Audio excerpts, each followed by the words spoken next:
Hello and welcome to smart learning. আজকের the Hindu এবং অন্যান্য গুরুত্বপূর্ণ নিউজ এডিটোরিয়াল ডিসকাশনে সকলকে স্বাগত। তো আমরা এখানে এডিটোরিয়ালটা দেখে নেব। গুরুত্বপূর্ণ কিছু এডিটোরিয়াল রয়েছে।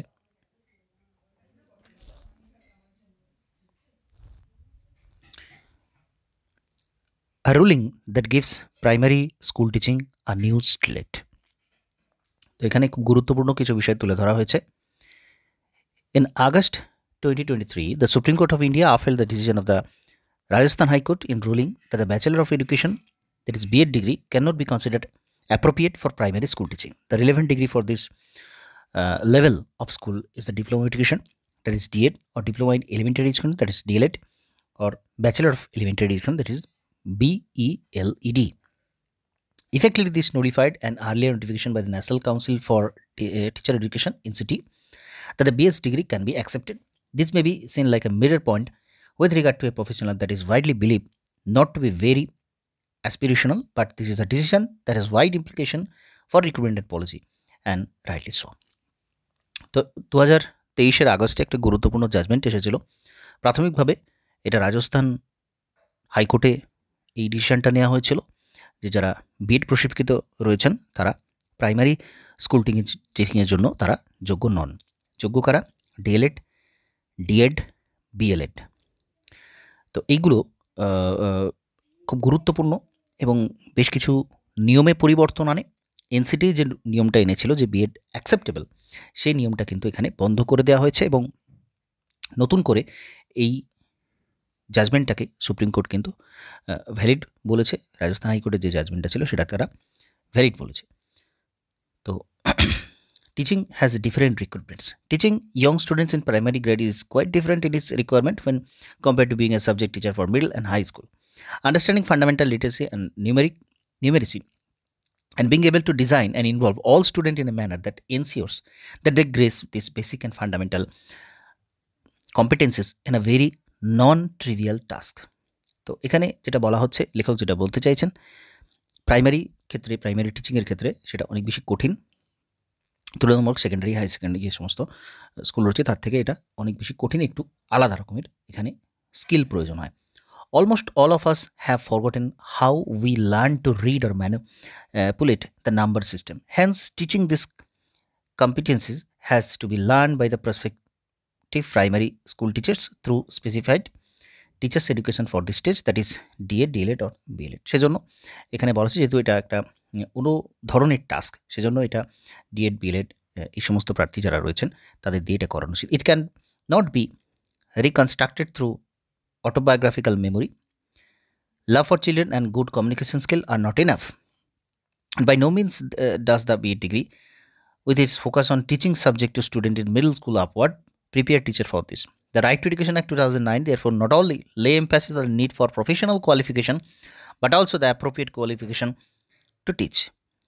তো এখানে 2009-এর রাইট টু এডুকেশন আইনের কথা তুলে ধরা হয়েছে, যেখানে শুধুমাত্র কোয়ালিফিকেশান, প্রফেশনাল কোয়ালিফিকেশান নয়, সেখানে কিন্তু অ্যাপ্রোপ্রিয়েট প্রপার যে সমস্ত কোয়ালিফিকেশান সেটার উপরে গুরুত্ব দেওয়া হচ্ছে। অর্থাৎ এখানে কেন এই জাজমেন্টটাকে সমর্থন করা হচ্ছে সেই বিষয়ে উনি বলতে চাইছেন যে রাইট টু এডুকেশনে শুধুমাত্র টিচারদের এলিজিবিলিটি তাদের প্রফেশনাল ইয়াতে নয়, অ্যাপ্রোপ্রিয়েট কোয়ালিফিকেশান, অর্থাৎ এখানে শিশুদের শিক্ষার জন্য দেওয়ার জন্য যে কোয়ালিফিকেশানগুলো দরকার সেই অ্যাপ্রোপ্রিয়েট কোয়ালিফিকেশানগুলোর কথাও কিন্তু বলা হচ্ছে এবং তার উল্লেখটা কিন্তু রাইট টু এডুকেশন অ্যাক্টেই রয়েছে।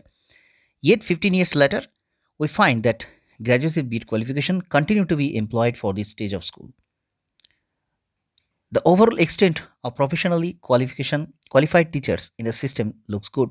The State of Teachers Teaching and Teaching Education Report 2023 shows that 90% of teachers have some form of professional qualification. তো এখানে স্টাডিতে দেখা যাচ্ছে, রিপোর্টে দেখা যাচ্ছে, যেখানে 90% এরকম শিক্ষক রয়েছেন যাদের সেই প্রফেশনাল কোয়ালিফিকেশনটা রয়েছে। Of the 10% who do not have professional qualification, 61 are in the private sector, 61% of this group are the rural areas. তো নেই কোথায়? যেখানে প্রাইভেট সেক্টরগুলোতে, সেখানে দেখা যাচ্ছে এই ধরনের প্রশিক্ষণটা নেই। However, it is a different picture when it pertains to the issue of appropriate qualification. Overall, only 46% of teachers teaching primary grades have the DLED and equivalent qualification. তো এখানে যখন স্পেসিফিক কোয়ালিফিকেশান, অ্যাপ্রোপ্রিয়েট কোয়ালিফিকেশান, যে কোয়ালিফিকেশানটা actual চাই, সেই কোয়ালিফিকেশানটা আছে কিন্তু মাত্র 46% শিক্ষকের।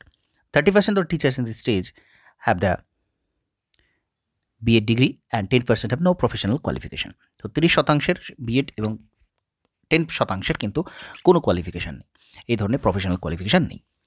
The proportion of DLED qualified teachers in the government and aided sector is between 60 to 68%, as government recruitment norms by and large have regulated recruitment. তো এখানে শুধুমাত্র এই পার্সেন্টেজটাই কিন্তু প্রশিক্ষিত শিক্ষক, প্রপার এই যে কোয়ালিফিকেশান সেই শিক্ষার জন্য, সেটা রয়েছে মাত্র 60 থেকে 68% টিচারদের। However, in the primary school level of the private unaided sector, 20% has a DLED or equivalent.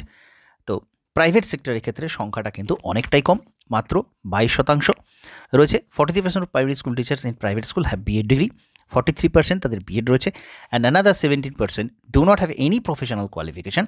এটা কিন্তু বেসরকারি ক্ষেত্রের যে চিত্র সেটা। In the relatively elite English medium school run by government society, which include the Kendriya Vidyalaya, the Army Sainik and the Railway Board, the proportion of DLED or equivalent holder at the primary school level is only 24%. তো এখানে যেগুলো government society দ্বারা run করা হয়, যেগুলোকে গভর্নমেন্টই বলা যায়, কেন্দ্রীয় বিদ্যালয়, আর্মি, সৈনিক, রেলওয়ে যে স্কুলগুলো রয়েছে, সেখানে মাত্র প্রশিক্ষিত যারা, সেখানে 20% মাত্র রয়েছে। উইথ ইট আবার 56% being BEd degree holders, 56% BEd degree তাদের রয়েছে এবং 24% ডিএলএড ডিগ্রি রয়েছে। Following the supreme court ruling, this anomalies that have crept into the system will have to be set right. First, greater attention will need to be paid in increasing the supply of good quality programs in the country. Analysis of teaching eligibility test state data from the state shows that quality in this sector is only for the government funded institution, that is District Institute of Education and Training or DIETS and aided college, while the self-finance sector is doing very poorly. 59% of students from DIET qualification of the main sector. তো এখানে যে সমস্ত সেক্টরগুলো রয়েছে teacher eligibility টেস্টের ক্ষেত্রে, সেই তথ্য যদি দেখা যায়, সেটা দেখা যাবে বেসরকারি ক্ষেত্রের যেটা রয়েছে সেটা কিন্তু অনেকটাই কম। In all DIETS, DIETS, that is District Institute of Education and Training, DIETS, at least 50% of the students succeed in qualifying. Only 7% of the self-finance sector were able to ensure that at least 50% of the students qualified. তো যেগুলো self finance sector রয়েছে, training নেওয়ার জন্য যে সমস্ত self finance sector রয়েছে, তাদের যে কোয়ালিফিকেশনের হার, সেটা কিন্তু মাত্র 50%. This suggests that better students seem to be prefer government funded institution, and that this institution are probably functioning more effectively, more regularly and with less corruption. তো এখান থেকে আমরা বুঝতে পারছি যে গভর্নমেন্ট ফান্ডের যে ইনস্টিটিউটগুলো রয়েছে, সেই সমস্ত ক্ষেত্রে ফাংশনটা অনেক বেশি ইফেক্টিভ হওয়া প্রয়োজন, রেগুলার হওয়া প্রয়োজন এবং লেস করাপ্টেড হওয়া প্রয়োজন। তো এখানে এই বিষয়টা তুলে ধরা হয়েছে এবং এখানে গভর্নমেন্টের সাপোর্ট প্রয়োজন, এটা গুরুত্বপূর্ণ একটা বিষয়। This is an urgent need to strengthen government support and innovation in this sector. Government সাপোর্টের সাথে ইনোভেশনটা প্রয়োজন। Programs such as BL Edit offered by the Delhi University have demonstrated successful curriculum to strengthen knowledge, understanding and practice for this level stage. Long neglected in this university piece, this recently announced Integrated Teacher Education Program, ITEP. তো এখানে নতুন একটা প্রোগ্রামের কথা বলা হচ্ছে, যেটা হচ্ছে integrated teacher education programme. Hold out the possibility of extending the successful model of bringing primary school teachers preparation into the university higher education space. It is therefore disappointing the bulk of new ITP program approved 2023 are for BEd, with only about 10% of proper preparatory and fundamental stage. তো এখানে এর ইমপ্লিমেন্টেশনটা কিন্তু খুব একটা সহজ হচ্ছে না, যেটা এখানে তুলে ধরা হয়েছে, কিন্তু এই ধরনের একটা প্রোগ্রাম রয়েছে, এটা গুরুত্বপূর্ণ।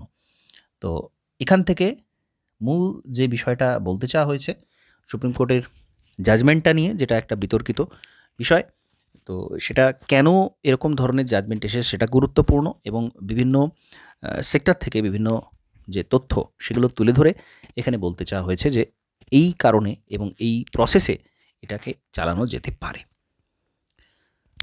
তো এরপরে আমরা অন্যান্য গুরুত্বপূর্ণ নিউজে চলে যাব।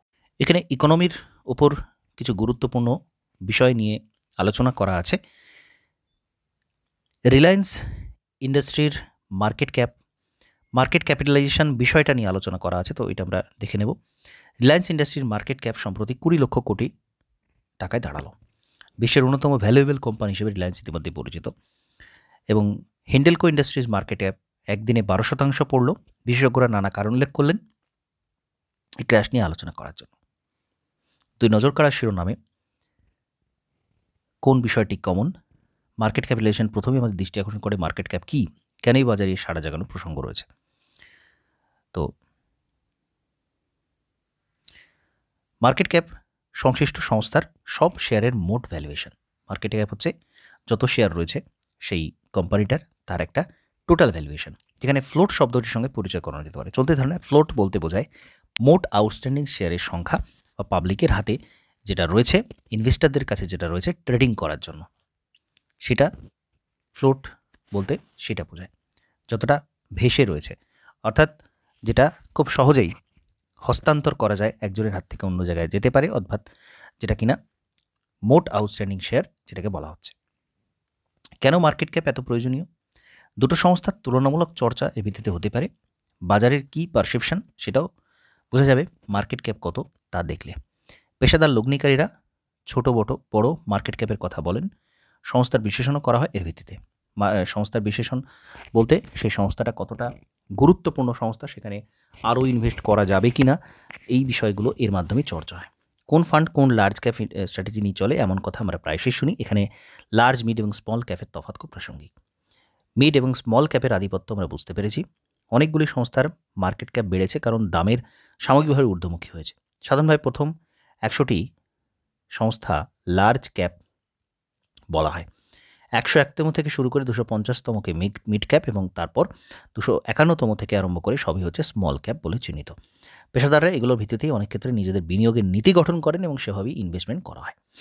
তো ইনভেস্টমেন্টের ক্ষেত্রে এটা খুব গুরুত্বপূর্ণ এবং এখানে যে খুব গুরুত্বপূর্ণ যে ফর্মুলাটা দেওয়া রয়েছে, মার্কেট ক্যাপিটালাইজেশন বলতে কারেন্ট মার্কেট প্রাইস শেয়ারের এবং আউটস্ট্যান্ডিং শেয়ারের সংখ্যা যতটা কিনা হস্তান্তরযোগ্য, যেটা কিনা মার্কেটে কেনা বেচা হচ্ছে, সেটাই হচ্ছে আউটস্ট্যান্ডিং শেয়ার। তো যেটাকে ফ্লোট বলা হচ্ছে, তো সেইটা আমরা দুটোকে মাল্টিপ্লাই করলে মার্কেট ক্যাপিটালাইজেশনটা জানতে পারি। তো এটার থেকে এই বিষয়টা আসছে এবং ইনভেস্টাররা কিন্তু এইগুলো দেখে ইনভেস্ট করে। বিগ ক্যাপ যেটা, অর্থাৎ যাদের ক্যাপিটাল যথেষ্ট ভালো, 100 পর্যন্ত যে কোম্পানিগুলো রয়েছে যাদের ক্যাপিটালাইজেশন সব থেকে বেশি, তারপরে 250 পর্যন্ত মিড ক্যাপ এবং 251 পর থেকে যেটাকে স্মল ক্যাপিটাল বা ছোট যে সমস্ত শেয়ারগুলো রয়েছে, ছোট সংস্থাগুলো রয়েছে, সেগুলোকে বোঝানো হচ্ছে। তো গুরুত্বপূর্ণ এই তথ্যটা। নেক্সট গুরুত্বপূর্ণ, মূল্যবৃদ্ধি পাকাপাকি মাথা নামালে তবেই সুদ ছাঁটাই করা হবে। এটা বলা হচ্ছে খুব গুরুত্বপূর্ণ। জানুয়ারিতে খুচরো মূল্যবৃদ্ধি কত ছিল? 5.1%। পাইকারি মূল্যবৃদ্ধি কত ছিল? 0.27%। শিল্পোৎপাদন বৃদ্ধি পেয়েছে মাত্র 3.8। পণ্য রপ্তানি বেড়েছে মাত্র 0.96। সব রকমের গাড়ি বিক্রি বৃদ্ধি পেয়েছে 15%। রেপো রেট কত ছিল? খুব গুরুত্বপূর্ণ, 6.5%। এটা কিন্তু অপরিবর্তিত রাখা হয়েছিল রেপো রেট। সেন্সেক্স ছিল 72,427। নিফটি ছিল 22,041। বন্ড ইল্ড ছিল 10 বছরের জন্য যেগুলো ছিল 7.09। ডলারের দাম ছিল 83 টাকা। অসহযোগ তেলের যেটা ব্যারেল প্রতি দাম ছিল 81.93 ডলার। তো এটা ছিল জানুয়ারি মাসের তথ্য এবং ডিসেম্বরের দুটো তথ্য রয়েছে শিল্প উৎপাদন পণ্য রপ্তানির ক্ষেত্রে। তো মূল্যবৃদ্ধিটা কমছে না, এটাই এখানে বলা হয়েছে। খাদ্যপণ্যের মূল্যবৃদ্ধি কিছুটা কমেছিল। খুচরো বাজারে মূল্যবৃদ্ধি 5.10 এটা নেমেছে। মূল্যবৃদ্ধি 9.53 থেকে কমে হয়েছে 8.3, কিন্তু এটাও যথেষ্ট চড়া এবং সাধারণ মানুষের স্বস্তি ফিরেছে সেটা কখনোই বলা যাচ্ছে না। সুতরাং পরের মাসগুলোতে খুচরো মূল্যবৃদ্ধি আরও নেমে 4% কাছে না এলে রিজার্ভ ব্যাঙ্ক সুদ কমানোর পথে কিন্তু হাঁটবে না, তারা সেম রেখেছে। আমরা দেখছি 6.5 এই যে ফিগারটা রয়েছে এটা কিন্তু সেম রয়েছে এবং এটা তখনই কমবে যখন আমরা খুচরো মূল্যবৃদ্ধিতে কমেছে সেটা আমরা দেখতে পাবো, তখনই এটা কিন্তু কমানো হবে। তো এছাড়া এখানে খুব গুরুত্বপূর্ণ কিছু নেই, আমরা এডিটোরিয়ালে চলে যাব। অতিমারির ধাক্কা সামলাতে সাহায্য করেছিল সরকারি রেশন, বস্তিবাসীরা কেমন আছেন? এটা খুব গুরুত্বপূর্ণ একটা বিষয়। স্লাম এরিয়া নিয়ে অনেক কিছু লিখতে দেওয়া হয়, বিভিন্ন এডিটোরিয়াল লিখতে দেওয়া হয়, তো এটা খুবই গুরুত্বপূর্ণ একটা এডিটোরিয়াল। অতিমারির মরণ কামড় সত্ত্বেও গত ১ দশকে ভারতীয় অর্থনীতির মোট আভ্যন্তরীণ উৎপাদনের প্রকৃত বৃদ্ধির হার, টাকার অঙ্কে উৎপাদনের পরিমাণ যতখানি বেড়েছে, তার থেকে মুদ্রাস্ফীতির পরিমাণ বাদ দিলে যা পড়ে থাকে সেই অঙ্কটি হচ্ছে বৃদ্ধির হার। রিয়েল জিডিপির কথা বলা হচ্ছে, বছরে গড়ে ৫% চেয়ে যেটা বেশি। অস্বীকার করা যাবে না এই বৃদ্ধির হার মন্দ নয়। প্রশ্ন হলো, এই বৃদ্ধি কি দেশের সর্বস্তরে মানুষের কাছে পৌঁছে দিতে পেরেছে? কলকাতার বস্তি অঞ্চলে ১ দশকের ব্যবধানে আমরা 2টি সমীক্ষা করেছিলাম, যার থেকে পাওয়া পরিসংখ্যানের উপর প্রশ্নটির উত্তর সন্ধানে অন্তত খানিকটা সহায়তা হতে পারে। শুধু আয় ব্যয় কমা বা বাড়ার হিসাব নয়, বস্তিবাসী মানুষের পেশাগত বিভাজন, তার পরিবর্তনও বোঝা যায় এই সমীক্ষা থেকে 2টি পাওয়া পরিসংখ্যানের তথ্যের মাধ্যমে। এটা যাচাই করা যায় যে দেশের নগর উন্নয়নের জন্য যেসব প্রকল্প গৃহীত হচ্ছে সেগুলো এই পরিবর্তনের সঙ্গে সুসংগত কিনা। 2012 সালে সারা কলকাতা জুড়ে মোট 37টি বস্তিতে সমীক্ষা করেছিলাম। 21-22 সালে আমরা আবার এই বস্তিগুলিতে সমীক্ষা করি। এর মধ্যে 29টি বস্তি আমরা খুঁজে পাই। বাকি বস্তিগুলি হয় আবাসনে পরিবর্তিত হয়েছে, না হয় উচ্ছেদ হয়ে গেছে। এই সমীক্ষার মাধ্যমে যেমন বস্তিবাসীদের পেশা, প্রাক অতিমারি আয় সম্বন্ধে জানা গিয়েছিল, তেমনই জানা গেল তাদের অতিমারি পরবর্তী সময়ের আর্থিক অবস্থা। সমীক্ষা দেখা গেল 1 দশকের ব্যবধানে বস্তিবাসীর মুখ্য পেশাগুলি বিশেষ পরিবর্তন হয়নি। 2টি সমীক্ষাতে দেখা গেল 1/4 বস্তিবাসী অদক্ষ শ্রমিকের কাজ করছেন, 1/4। অন্য প্রধান পেশাগুলি হলো দক্ষ বা স্বল্পদক্ষ শ্রম কাজ, বেসরকারি প্রতিষ্ঠানে চাকরি এবং ক্ষুদ্র ব্যবসা।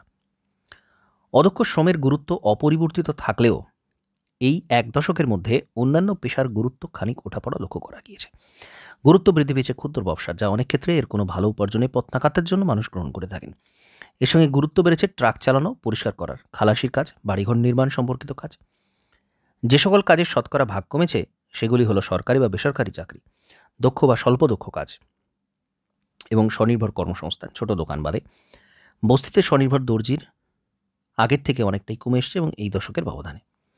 বস্তিবাসীর আয় ব্যয়ের তুলনার জন্য আমরা 2012 সালের মূল্যস্তরে প্রকৃত আয় ব্যয় গণনা করেছি। 12 এবং ফেব্রুয়ারি 2020 প্রাকতিমের এই 2 সময়কালে বস্তিতে সরকারি চাকরিদের আয় সবচেয়ে বেশি এবং গৃহস্থায়ক বা গৃহ সহায়িকাদের আয় সবচেয়ে কম ছিল।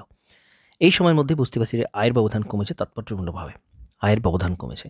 অদক্ষ শ্রমিকের আয় অনেকটা বাড়লেও ক্ষুদ্র ব্যবসায়ী বা ছোট দোকানদারের আয় ঠিক ততটাই কমেছে। সামগ্রিকভাবে বস্তিবাসীদের আয় 5% কমেছে 2012 ফেব্রুয়ারি 2020 মাঝে। আয় কিন্তু 5% কমেছে। That is most important point. অর্থাৎ অতিমারির ধাক্কা লাগার আগেই তাদের প্রকৃত আয় হ্রাস পায়, কমে আসে তাদের আয়ের ব্যবধান। এই অর্থনৈতিক সংকোচন আশ্চর্যজনক নয়। পেশাগতভাবে ক্ষুদ্র ব্যবসা বা দোকানের ভাগ 9% বাড়লেও তাদের প্রকৃত মাসিক আয় 33% কমেছে এই সময়ের মধ্যে। ট্রাক চালক বা খালাসিদের আয় কিছুটা বেড়েছে, তাদের সংখ্যা খুবই কম।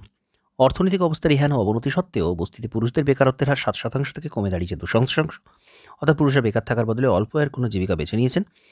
অন্যদিকে 2012, 2020-21 এই 2 সময়ের ব্যবধানে 80% মহিলা গৃহিণী হয় বা গৃহকর্ম নিযুক্ত থাকায় উপার্জন করতে পারেননি। এর খুব আশ্চর্যের কারণ দীনদয়াল অন্তোদয় যোজনা, ন্যাশনাল আরবান লাইভলিহুড মিশন মহিলাদের দক্ষতা ভিত্তিক প্রশিক্ষণ, স্বনির্ভর গোষ্ঠী গঠনের উপর জোর দিয়েছে, অথচ তাদের কর্মক্ষেত্রে অংশগ্রহণের সার্বিক কোনো উন্নতি হয়নি। ডে এনএলএম 2024 সালের মার্চে সমাপ্ত হবে এবং তারপর শুরু হবে দ্বিতীয় পর্ব, যেখানে নির্মাণ শ্রমিক, রিক্সা চালক, অন্যান্য অসংগঠিত কর্মীদের উপার্জন বাড়ানোর দিকে নজর দেওয়া হবে। নির্মাণ শ্রমিকদের প্রশিক্ষণ মহিলাদের উন্নততর কর্মসংস্থান তৈরি করতে পারে। দেখা গিয়েছে 2012 সালে যেখানে নির্মাণ শিল্প মহিলাদের অংশগ্রহণ ছিল না বললেই চলে, সেখানে 21 সালে 22 সালের মধ্যে অনেক মহিলা নির্মাণ শিল্পের সাথে যুক্ত হয়েছেন। কর্মক্ষেত্রে লিঙ্গ বিভাজনের ভিত্তিতে দক্ষ, অদক্ষ, স্বল্পদক্ষ কাজে মহিলাদের ভাগ বেড়েছে, আবার অদক্ষ কাজে মহিলাদের ভাগ কমেছে। সমীক্ষা থেকে প্রাপ্ত তথ্যের ভিত্তিতে বলা যায় মহিলারা উন্নততর কর্মসংস্থানের দিকে বেশি আগ্রহ প্রকাশ করেছেন। বস্তিবাসীর তীব্র আর্থিক সংকট থেকে রক্ষা করেছে সরকারি রেশন। আমাদের পরীক্ষা সকল পরিবারই এই সুবিধা পেয়েছে, তবে কেউ পেয়েছেন শুধু চালগম, কেউ পেয়েছেন সঙ্গে ডাল। এই সরকারি সহায়তা তাদের কোভিড পরবর্তী সময়ের মুদ্রাস্ফীতি, বিশেষত আর্থিক পরিবহনের খরচ সামলাতে উন্নত সাহায্য করেছে। বস্তি উন্নয়ন উদ্যোগের ফলে কলকাতার বস্তি এলাকা সংকুচিত হয়েছে, অবশিষ্ট বস্তি এলাকায় পাকা ঘরের সংখ্যা অনুপাতে অনেক কমে এসেছে। তো এটা গুরুত্বপূর্ণ। পশ্চিমবঙ্গ সরকার রাজ্য নগর উন্নয়ন পুর বিষয়ক দপ্তরের তথ্য অনুসারে 2018 সালে কলকাতায় 7,272টি গৃহহীন পরিবার ছিল। তাদের জন্য কলকাতায় 4টি আশ্রয় কেন্দ্র রয়েছে, যাতে প্রায় 500 গৃহহীন মানুষ থাকতে পারে। 2021-22 সালে 2012 সালের তুলনায় বস্তিগুলিতে আরও ভালো পানীয় জলের সরবরাহ হচ্ছে। নর্দমাগুলি আগের থেকে অনেক বেশি ঢেকে দেওয়া হয়েছে। প্রায় প্রত্যেক বাড়ির দরজার ক্ষেত্রে বর্জ্য সংগ্রহ করা হয়ে থাকে। স্থানীয় ভ্যাট থেকে বর্জ্য সংগ্রহ আগে কম হলেও এখন তার বেশ খানিকটা উন্নত হয়েছে। বস্তি পরিবারগুলির আগের থেকে অনেক বেশি শৌচালয় ব্যবহার করেছে। অর্থনৈতিক দুরবস্থা সত্ত্বেও পুরো পরিষেবাগুলো উন্নীত হওয়ার জন্য বস্তিতে বহুমাত্রিক দারিদ্র্য দ্যাট ইজ মাল্টিডাইমেনশনাল পভার্টি দূরীকরণের ক্ষেত্রে ইতিবাচক প্রভাব ফেলবে। তো এটা গুরুত্বপূর্ণ। ভবিষ্যতে দেশের গরিব মানুষের জন্য বেশি কাজের পাশাপাশি তৈরি করতে হবে আরও উন্নততর কাজ। অদক্ষ শ্রমিকদের উপার্জন বৃদ্ধি খুবই জরুরি। শহুরে কর্মসংস্থান পরিকল্পনার মাধ্যমে বাড়াতে হবে কাজ। এর সাথে রাজ্যের শ্রম দপ্তরকে চালিয়ে যেতে হবে শ্রমিকদের ন্যূনতম বেতন সুরক্ষিত করার প্রচেষ্টা। বাজারের সংযোগের দিকেও নজর দিতে হবে সরকারকে, যাতে দক্ষ শ্রমিক, ক্ষুদ্র ব্যবসায়ী, অন্যান্য স্বনির্ভর কর্মকাণ্ডে যুক্ত মানুষের বেশি উপার্জন করতে পারেন।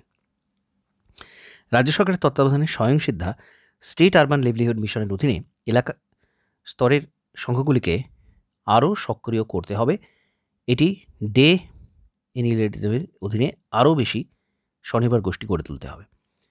তো এটা খুব গুরুত্বপূর্ণ বিষয়। এখানে কিন্তু সমাধানগুলো দেওয়া রয়েছে, বর্তমান পরিস্থিতি তুলে রয়েছে, বেশ কিছু পয়েন্ট কিন্তু তথ্য আমরা সংগ্রহ করতে পারি।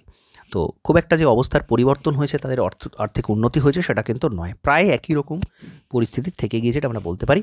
তবে কিছু কিছু ডেভেলপমেন্টাল স্কিম নেওয়ার জন্য মাল্টি ডাইমেনশনাল পভার্টি ইন্ডেক্সে, যেখানে বিবিধ বিষয়ে খতিয়ে দেখা হয়, তার মধ্যে কিছু কিছু সূচকে তাদের বৃদ্ধি দেখতে পাওয়া যায়। তো এই হচ্ছে বর্তমান পরিস্থিতি, কীভাবে সমস্যার সমাধান হতে পারে, এখানে সেই সমস্ত বিষয়গুলো দেওয়া রয়েছে।